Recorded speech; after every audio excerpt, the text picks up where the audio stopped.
आज हम जिस मंदिर को देखने जा रहे हैं वो बाड़ वाले गणेश मंदिर कहलाता है। ये विदिशा से लगभग 3 किलोमीटर दूर होगा बस स्टैंड से, लेकिन बड़ा सुंदर मंदिर है और इसकी भी एक कहानी है। और ये विदिशा के पास से जो नदी बहती है बेतवा नदी, इस बेतवा नदी के किनारे स्थित है। ये नदी आप जानते हो बेतवा जी झीरी से निकल करके चंबल से होते हुए यमुना जी में जा कर के मिलती हैं। तो ये नदी के किनारे ये मंदिर भव्य बन गया है। इसकी कहानी हम आगे बताते हैं। और ये आपको जो दृश्य देख रहे हो ये सागर और भोपाल मार्ग है। इस सागर भोपाल मार्ग पर ये मंदिर भव्य मंदिर बना हुआ है। इस बाड़ वाले गणेश जी की जो कहानी है वो इस प्रकार की है कि सन 2005 में यहाँ पर बाढ़ आई हुई थी।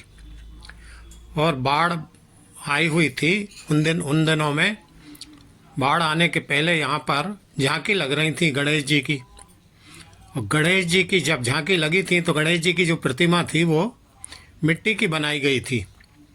इस मिट्टी की बनी हुई प्रतिमा को बाढ़ के पानी ने घेर लिया और उस पर पानी भी आ गया और काफ़ी दिन तक वहाँ पानी चढ़ा रहा। लेकिन उस पानी ने, नदी के पानी ने त्राई त्राई मचा रखी थी आसपास के गांवों में।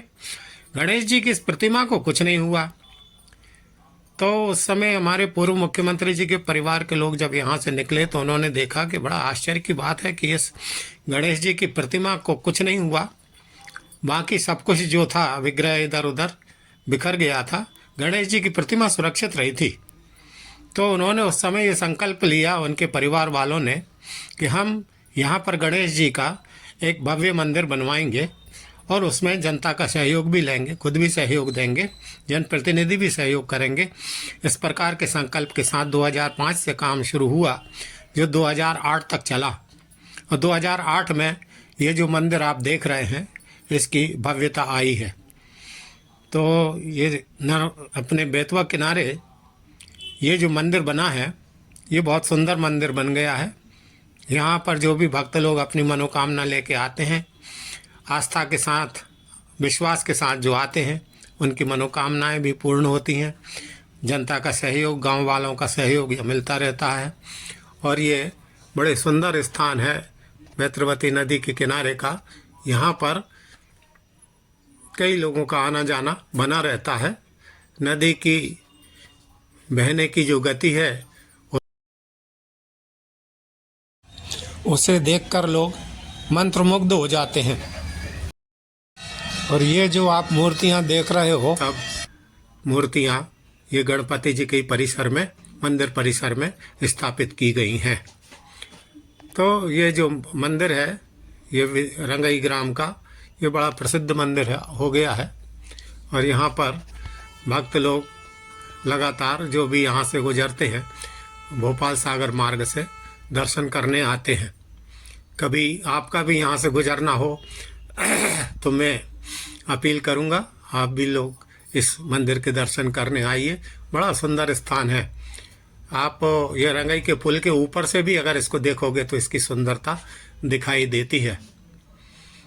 तो हमारे विदिशा के आसपास ऐसे बहुत अच्छे अच्छे मंदिर बन गए हैं। नदी की एक तरफ ये बाड़ वाला गणेश मंदिर विख्यात है तो दूसरी तरफ हनुमान जी का रंगई धाम भी विख्यात है। ये जो आप देख रहे हो ये प्रवेश द्वार है गणपति जी के मंदिर जाने का। और यहाँ पर आसपास पुलिस की व्यवस्था भी अच्छी रहती है, प्रशासन का भरपूर सहयोग रहता है। कभी कोई घटना ना हो जाए उसके लिए यहाँ पर पुलिस तैनात रहती है, चौकी लगी रहती है। तो इस प्रकार का यह मंदिर का मैंने जो बात बताई ये आपकी जानकारी के लिए, नई पीढ़ी के लिए जानकारी के लिए भी उपयोगी रहेगी। कभी आपका इधर से निकलना हो, गुजरना हो तो आप लोग कभी आइए, बाड़ वाले गणपति जी के दर्शन कीजिए। और गणपति जी सभी की मनोकामनाएं पूर्ण करते हैं। बस आप उनके ओम गम गणपते नमः इसका जाप करते रहें और दर्शन करें। ये जो आप प्रतिमा देख रहे हो गणपति जी की, ये चांदी के रंग की प्रतिमा है, बड़ी सुंदर दिखती है अंदर से। तो ये गणपति जी का मंदिर का जो परिसर है ये भी बड़ा सुहावना वातावरण रहता है।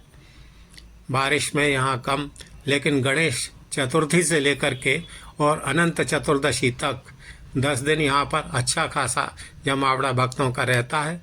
लोग आते हैं, यहाँ पर आयोजन होते हैं, झांकियाँ भी लगती हैं, प्रसाद चढ़ाते हैं, दोनों टाइम आरती होती है। इस प्रकार का यहाँ पर कार्यक्रम सदैव चलता रहता है।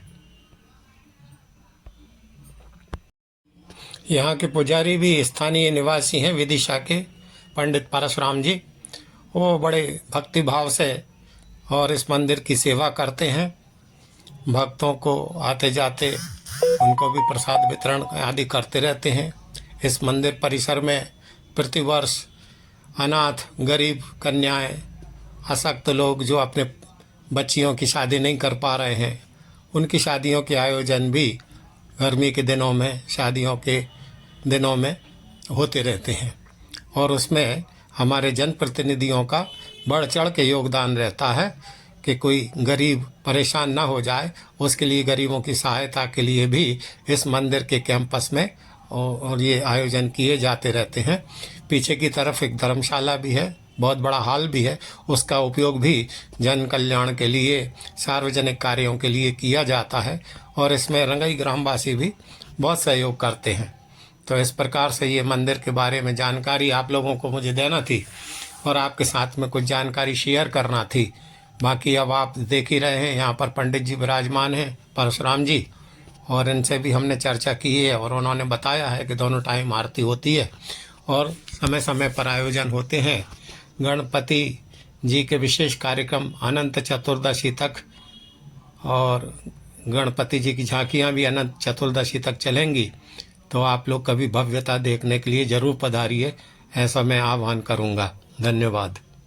और एक बात मैं बताना चाहूँगा कि जब भी कभी आप घर से बाहर निकलें, किसी शुभ कार्य के लिए जा रहे हों, तो गणपति जी का ध्यान करते हुए जाएं। ओम गम गणपते नमः इसका जाप करते रहें, या वक्रतुंड महाकाय सूर्यकोटि समप्रभ निर्विघ्नं कुरु मे देव सर्व कार्येषु सर्वदा। इस प्रकार से गणपति जी का मंत्र बोलकर यदि आप घर से निकलेंगे तो आपके सारे काम सिद्ध हो जाएंगे।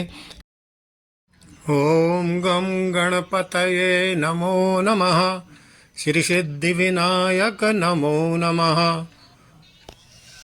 अष्ट विनायक नमो नमः, गणपति बप्पा मोरिया। ओम गम गणपतये नमः, ओम गम गणपतये नमः।